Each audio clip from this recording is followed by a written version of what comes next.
You know, the last time I was asked that question and I answered it, I got into a bit of a problem because someone thought that mzee ameanza maringo. So I'm glad you've asked me because now I have an opportunity to answer. The truth of the matter is that most of the time I'm called.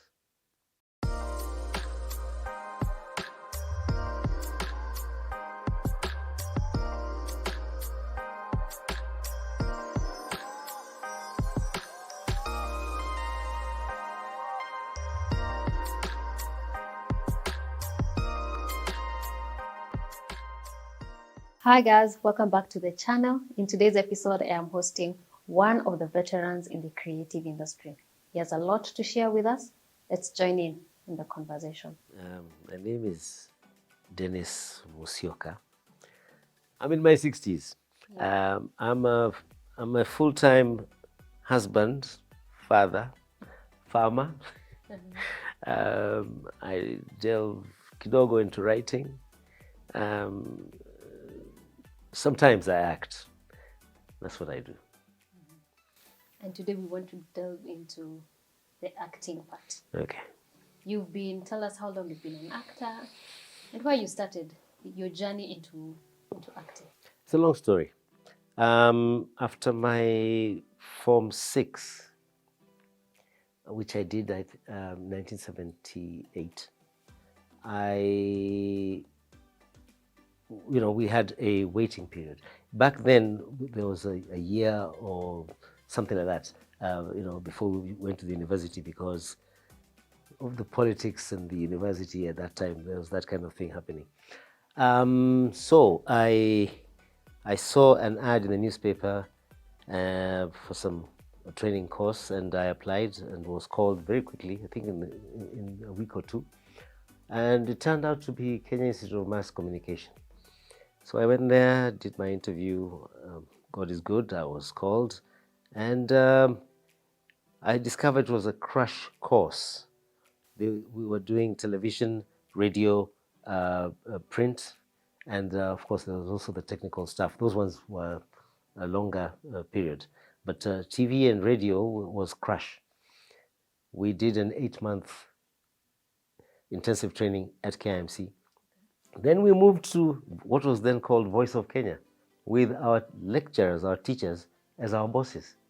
So we continued on the job. We were a class of 6. I was in a class called PATV6. So we went there, and that was the beginning of my career in communication, let's put it that way. I was an assistant producer. I directed news. Interestingly, I had the pleasure of directing Raphael Tuju. He used to be a news reader then, and the late Norbert Okare. How old were you at that point? Wow. I just... Do you remember? I was very early 20s. I was not 20. I was 22, 23. I was a very young fellow. No. Sorry, correction.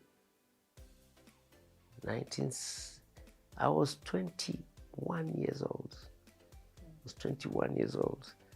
You were an assistant producer at that time. Yes.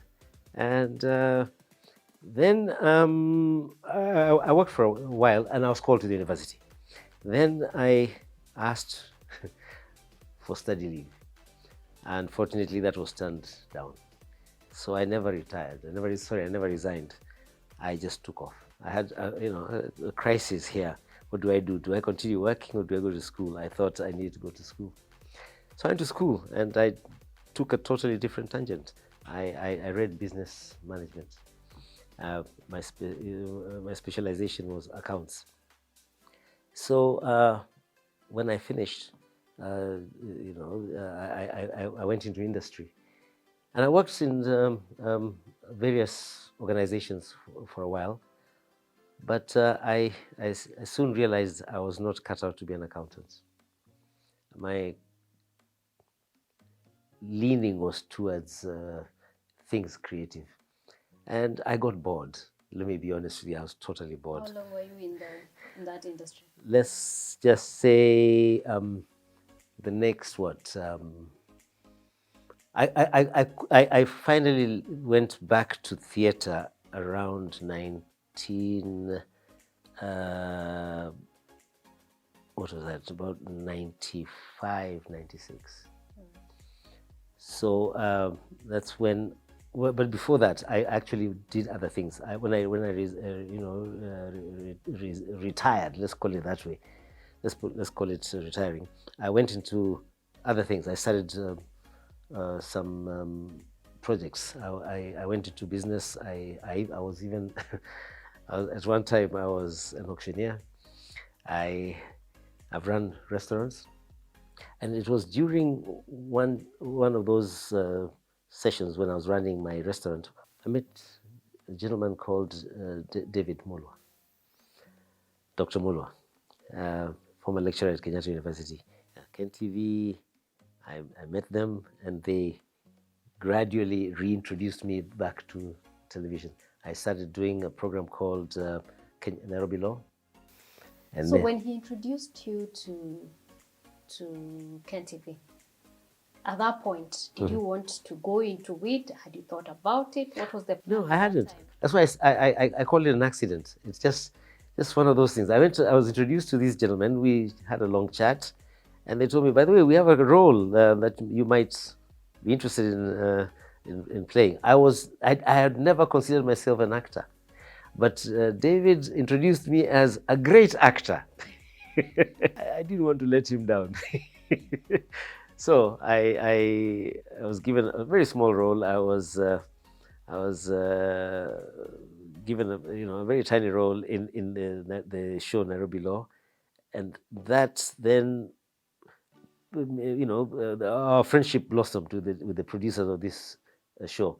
So one day I am driving home, and they called me, and they told me they had a show that they wanted to introduce. Could I come and help them audition? So I went back, and we did this audition. They're looking for various characters. One of them was a judge. So in the process of this audition, I sat on the desk and I told these guys, I'd like us to do it this way. Apparently, the producers liked it, and they called me to the office and told me, you're the judge. And I was the judge for the next 7 years. And how was that experience?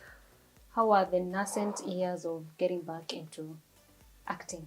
I think I rediscovered myself. That was, I found my stride in life. I remember those years with a lot of nostalgia. They were wonderful years. Yes. How would you compare your formative years into acting with your current years? What has changed in the industry? Wow, a lot. You know, let's just start with the equipment. When I first started, my Voice of Kenya days, we had these huge cameras, huge.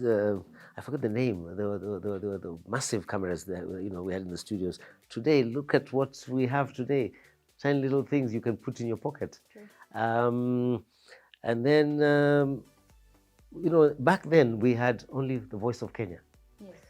Today you have several production houses, and even then you don't really need them. There's YouTube. There's so many avenues that young, up and coming, individuals in the industry can follow. You don't need to be employed anymore. In my time, there was only one employer, and that was that. First and foremost, how was it paying at that time compared to now? What are the opportunities then that are not now? If you could compare the scenery. Well, I was fortunate to be an employee. I was a civil servant working for Voice of Kenya at that time, so I had a salary.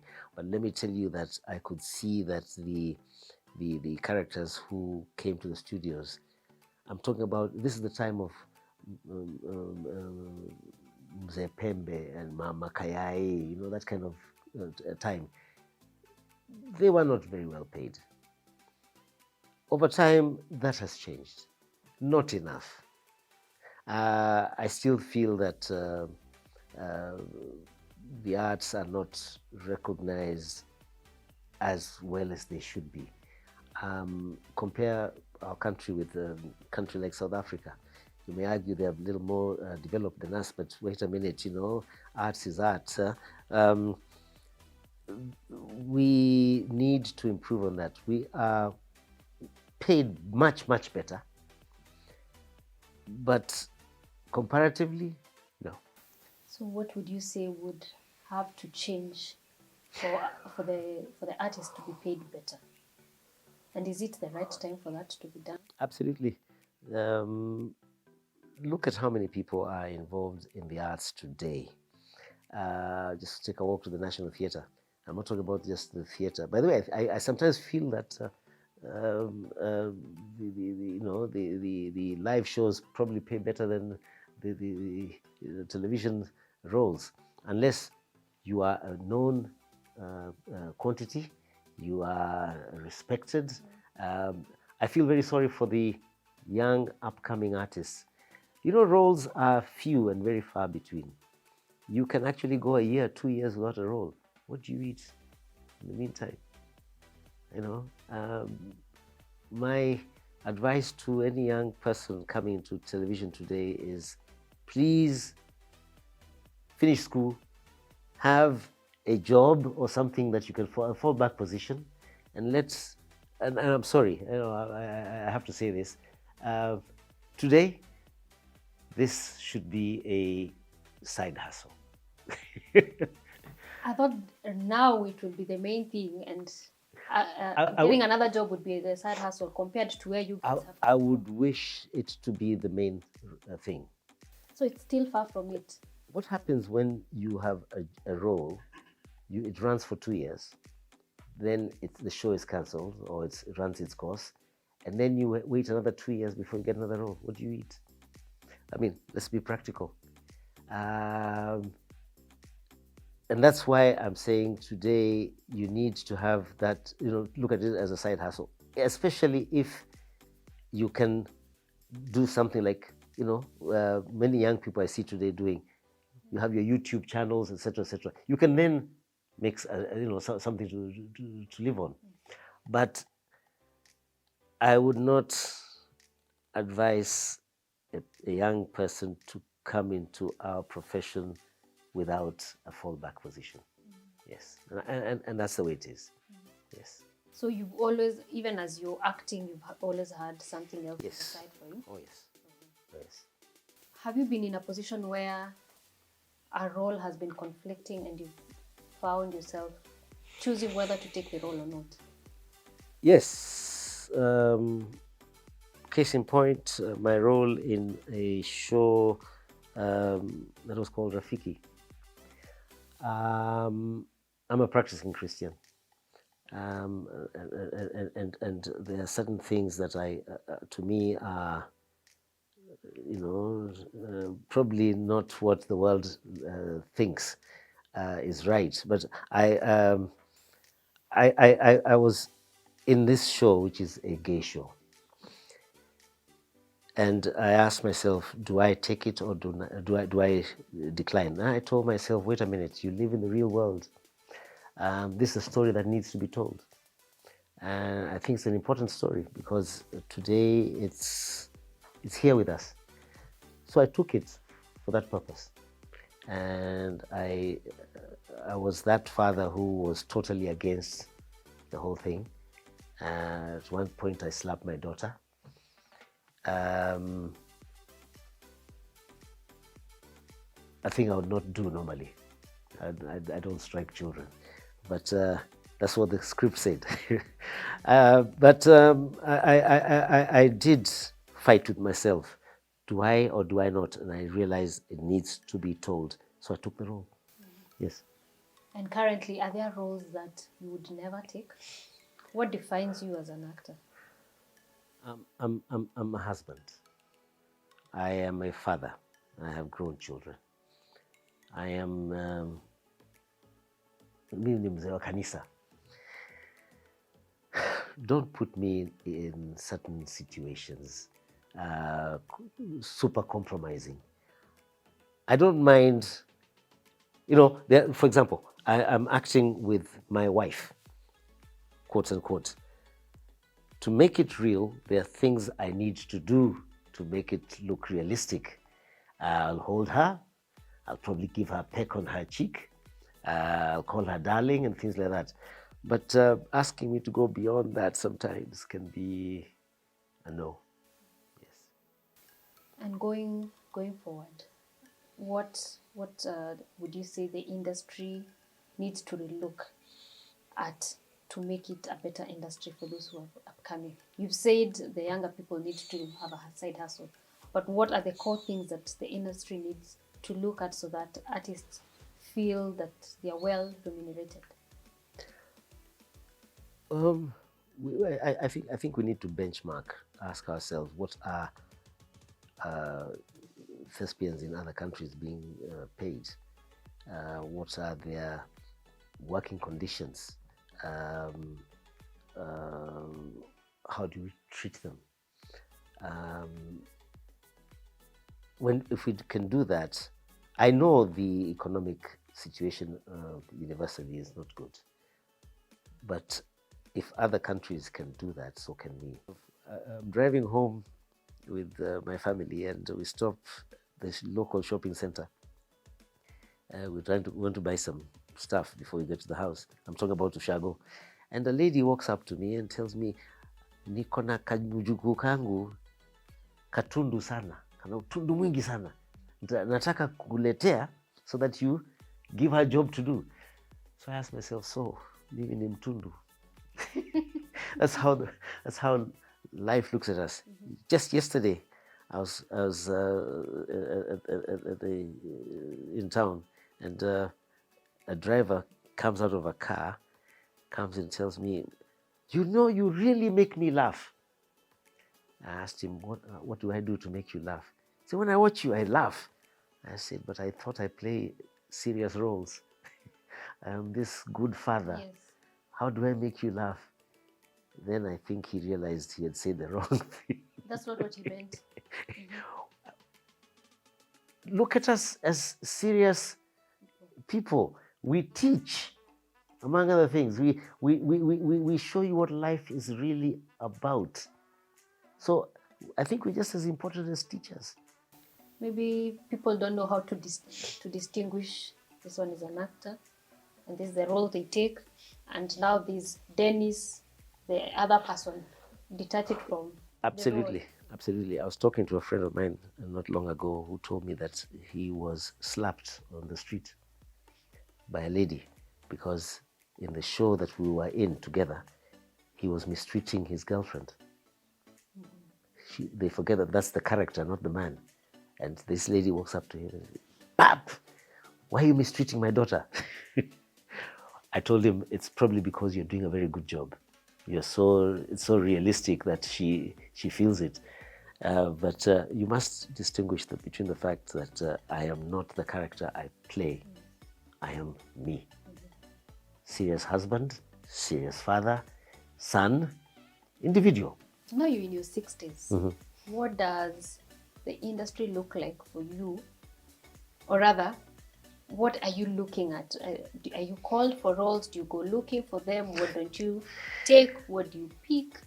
How do you control the story for yourself? The last time I was asked that question and I answered it, I got into a bit of a problem because someone thought that mzee ameanza maringo. So I'm glad you've asked me because now I have an opportunity to answer. The truth of the matter is that most of the time I'm called. I'm called by directors and producers because they know me. And also because there are very few as my age. We're about 6 or 7. So it's a bold mind right now for you. When there's a mzee of a certain age and a certain sort of, I hate using that word. They want you to play, for example, if you look at most roles I've played the role of a rich older man or you know, uh, a rich father. So there's very few of us of my age who are still, in theatre. They tend to pick us. They just get a phone call, and if you ask any of my colleagues, they'll tell you the same thing. And when you reflect and go back to where you started and where you are now, are there things you think you should have done better back then to set yourself up maybe for more or better right now? What are the mistakes that you did?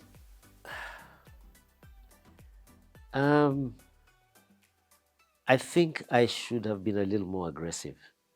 I was not. I was a bit laid back. I didn't really think of myself as an actor. I was more of a writer, so I did more writing um, than acting. I should have canvassed for a few more jobs than I did, but that's how it worked out. Um, I still do think of myself as a writer, so I think I should have done my own productions. I wish I'd done that earlier. It's not too late. I think before I retire Kabisa, I will do a production or two. So I think I need to start knocking doors now. So you've spoken about being aggressive, and you would have done more. Yeah. What would you advise the younger creative person right now to do based on what we have in the society? My experience is this: if someone is willing to pay you 100,000 shillings, it's because you have brought him 1,000,000 shillings. Honestly, don't undersell yourself. Don't think that you cannot do what this person can do. You have a blank check right now, today. You have so many things you can do. Do it. Don't just wait for jobs. Do it. I wish I was younger. I have so many ideas. My head is bursting with ideas now, with things I would love to do. What are some of those things you'd like to do? One thing I'm going to do, definitely, I'm going to start a travel channel. Definitely, before I'm too old to walk. You're not giving somebody an idea. I am definitely going to do that one, and I'm doing it immediately. Why travel? I love seeing the world. And when I say travel, I'm not talking about Kenya alone. Okay. I'm talking about get out of here and go. Yeah. I think most countries today would give me a visa because I'm not going to settle there. So at least This guy is just visiting and whatever. I think I can move around, and I think people will be interested in seeing this mzee walking, going all over the place. And how would you sell that content? On YouTube. Yeah. So join the bandwagon. Yes. Yeah. I'm definitely going to do that. Yeah. Or anything else apart from travel that you'd like? The other thing my other passion is in agriculture. I go up country and I see my people doing the same things again and again and again, making the same mistakes that their grandparents made, are still making them. I want to start a channel to teach local Kenyan farmers new technology, new techniques. Some of them very, very simple that I've been picking up in the last few years, and I think it's a story worth telling. I make compost out of the leaves and the rubbish that you find in the shamba. Normally, those people just burn that, but if you look at my compost, I do it in 28 days. It's organic. It's really, really good stuff. It has changed my soil, and it works. When people see that, I come from a place where people believe a lot in witchcraft. They say, "Huyu sasa ameanza kutuonesha mauchawi," that kind of thing. But when they see the size of the spinach and the cabbage that's coming from there, they've started doing the same thing. So what's different was, between what you see on other shows and mine? I just lead by example. You seem to be bubbling with ideas from acting to farming. Yeah. Are you about to stop anytime soon? Do you ever stop? Do people ever stop at this age? The day you stop, you're gone. I joke. It may sound morbid, but you guys will have to take me out in a box feet first. I'll never stop as long as he gives me strength. Yes. What do you think of the current social media age and how it has grown and what people are doing in that industry? Social media is many things. There's constructive, there's destructive, and I think we just have to be responsible. Today, in the name of, what do they call it? Making, trying to create content creation. People do silly things, really crazy things. And I think you have to be careful. One thing people forget is that one day you'll be my age.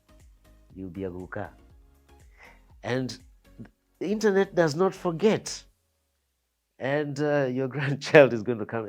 Is that really you? That's what you're doing at 25. How can you then advise a younger person at that time not to do the things that you did, and you did them very publicly? So be very careful what you do. So as we wind up, if you were to advise a young person getting into the industry, what are some of the key things that they should be looking at? On accepting a job, I think the first thing a person needs to ask themselves is, how am I going to be seen? What's my brand? Who am I? If you can afford it, don't accept roles outside that brand, because brand is extremely important. For example, big companies will not pick certain people who have been seen in certain roles to sell their products in adverts, because you've misbranded yourself. You've got to see what it is. First of all, ask yourself, who do I want to be? Secondly, and I know this is difficult, when you're signing a contract, look at things like, what am I being paid? What are my working hours, etc., etc. Young people generally will just sign a contract because they have bills to pay, they need some money, and even more importantly to them, I want to be on television. And therein lies the problem. I'll tell you why. If you look at many young actors, they could even do it for free, just to be seen on TV. And that creates problems for the older, more serious actors, because the directors and producers will say, hey, I can get much cheaper labor from these young ones. And so we start losing jobs, because these young people will take peanuts. That's going to be a problem. The other thing coming out of that, I think the bodies that are supposed to mitigate for us as actors, I think they need to be serious.